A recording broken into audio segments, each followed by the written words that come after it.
This video will demonstrate safe and successful methods of performing lumbar puncture. Lumbar puncture is indicated for both diagnostic and therapeutic purposes. Also, the administration of spinal and epidural anesthesia involves the use, essentially, of this same technique. The condition of patients with cardiorespiratory compromise may worsen as a consequence of the position they need to assume for lumbar puncture. The procedure should also be avoided in patients with signs of cerebral herniation, incipient herniation, or increased intracranial pressure, and in those with focal neurologic signs. In such patients, cranial CT should be performed before lumbar puncture, although CT may not reveal signs of increased intracranial pressure. Finally, there is an increased risk of a spinal hematoma if a coagulopathy is present or if the patient is receiving anticoagulant therapy. Patients who have previously undergone lumbar surgery should be referred to an interventional radiologist. Before performing the lumbar puncture, you will need a commercially available tray containing the necessary supplies, a spinal needle with a stylet, equipment for skin preparation, drapes, collection tubes, and in some cases a manometer. Typically, a 20 to 22 gauge needle is used, with the length ranging from 1.5 inches or 3.8 centimeters for infants to 2.5 inches or 6.3 centimeters for children and 3.5 inches or 8.9 centimeters for adults. You will also need sterile gloves.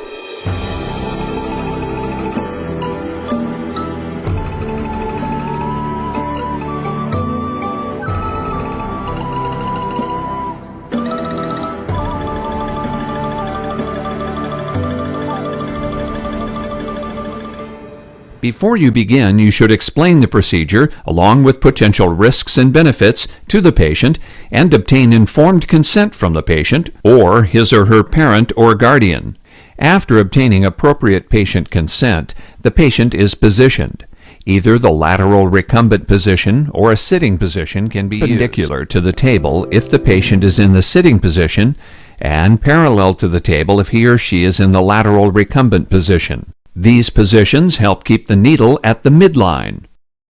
A line is visually drawn between the superior aspects of the iliac crest and intersects the midline at the L4 spinous process. Insert the needle in the interspace between L3 and L4 or L4 and L5, since this location is below the termination of the spinal cord. Palpate the landmarks before preparing the skin and before administering local anesthesia, since the anesthesia may make landmarks harder to identify. Use a skin marking pin to identify the site of needle.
Prepare the patient. Clean the patient's back using antiseptic solution on the swabs, starting from the insertion site and making expanding concentric circles. This should be done 3 times.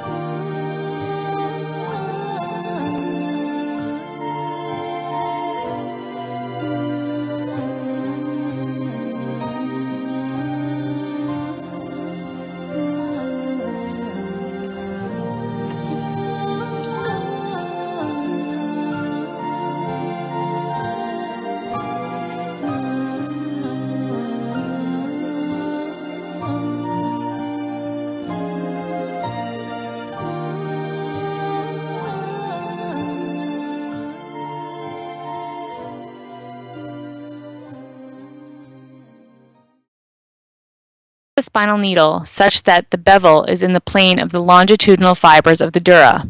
The needle should be turned so that the bevel will be towards the patient's side. Angle the needle toward the umbilicus, which is approximately 15 degrees toward the head. Use a slow, steady force to pass the needle through the tissue layers. Once you have CSF, remove the stylet and attach the manometer to obtain an opening pressure. Open the stopcock valve toward the manometer. To obtain an accurate measurement, instruct the patient to carefully extend their legs fully and relax. Once the column of fluid stops rising and the measurement is noted, rotate the stopcock valve to allow the CSF in the manometer to drip into the first collection tube, which should be held beneath the manometer to catch the CSF that will be initially expelled from the device. Detach and set aside the manometer and allow the fluid to drip directly into each tube. Collect fluid in each of the 4 tubes, at least 3 to 4 cc's in each tube, unless cytology is indicated, in which case at least 5 cc's is required for best results.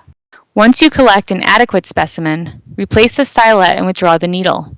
Hold pressure with a piece of gauze for a minute, longer if there is any bleeding at the insertion from the subcutaneous tissues. Dry taps usually result from faulty technique. After 2 or 3 attempts, ask someone who's more experienced for help. The procedure may be easier if the patient is sitting up, although this would preclude measurement of CSF pressure. Rare causes of a genuine dry tap are arachnoiditis, meningeal infiltration, and a true low CSF pressure. Always measure the opening pressure, which can only be done in the lateral position. Take 10 drops of CSF in each sample, with 1 going for microscopy and culture, 1 looking at CSF and therapeutic purposes. It's useful in the diagnosis of infectious conditions.